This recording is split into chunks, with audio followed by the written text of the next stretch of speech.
Well, baseball playoffs are going on. The Pirates aren't involved, as you know. There's some pretty good stuff going on in the playoffs. But this week, Ben Cherington spoke with the media. Both Jeff and Jason were there. And, Jeff, I want to start with you on this. The thing I took away from that is seemingly his unwillingness to spend money on payroll. I understand a rebuild and what's necessary, but why can't you add money while rebuilding? Is it impossible to do both? No, it is not impossible to do both. And credit, it was Jason's question. And then I even followed up when he didn't give an answer because he just said, well, it's not about payroll. It's about what we do with the money in our plan. And there are other ways to spend money. And I said, well, so are you getting the support you need? Oh, yes, we're getting all the support we need. But, Jason, I think we know that there are some holes in that discussion. I mean, this is a lengthy topic of conversation, as everybody knows. I feel like I've been as fair as probably, people accuse me of drinking the Kool-Aid or whatever you want to say. Spend some money. You spend some money. You need a better first baseman. You need pitching. You need catching. Yes. Yeah. We're going to spend more You need to grow money. Payroll. And I'm sorry, it's an issue here until it's not an issue. Right. If you're winning like the Rays or like the Orioles are now or like the Guardians are now, we're not going to talk about payroll as much. That's not happening. I wish it was. It would make all of our lives easier.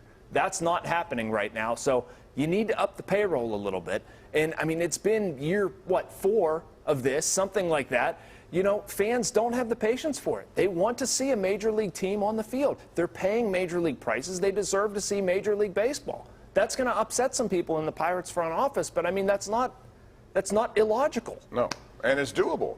As you said, there are openings. They don't have people to fill first base. I'm not talking about upping the payroll to $200 million. I'm talking about, I was on Andrew's show talking about this, $20 to $30 million. And to a degree, I do think they're going to add to payroll, Bob. I do. This year? This year. I do think they're going to. I said on Andrew's show about $20 to $30 million, and I will stand by that. Okay. I think it's going to go up about $20 to $30 million. Of course, no, there are different ways because they only have 2 people signed. Well, I mean, for next year. Again, that answer was carefully given. And, I mean, there are going to be guys that they have to sign. Like, signing O'Neal Cruz to something would make a lot of business sense. They're going to have some salaries that go up because of arbitration. They have to fill out a roster. I'm not even talking about that. They do need to add some people. So, right. That goes without saying, isn't it, Andrew? You got to pay people who are on your roster that you want to keep. But at the same time, you can also augment what you don't have. You need help. They need help. Well, I just don't see, Cleveland clearly, when Cherington talked, I guess, was the team that he looked at and said, if they can do it, why can't we do it? What's their payroll, mentioned Atlanta, too. He did? Yeah. Yeah.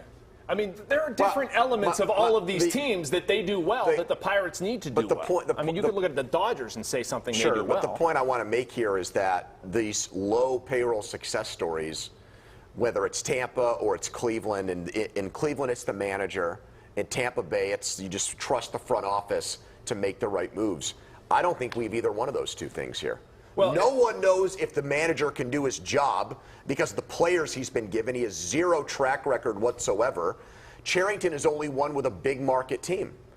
And O'Neal Cruz finished the year strong, but they do not have the core of young players that make me feel like they're going to win. All right, we got to go to a break here on that. I'll come back. We'll continue this, actually, because there's more to talk about when we return right here on the #1 Cochran Sports Showdown.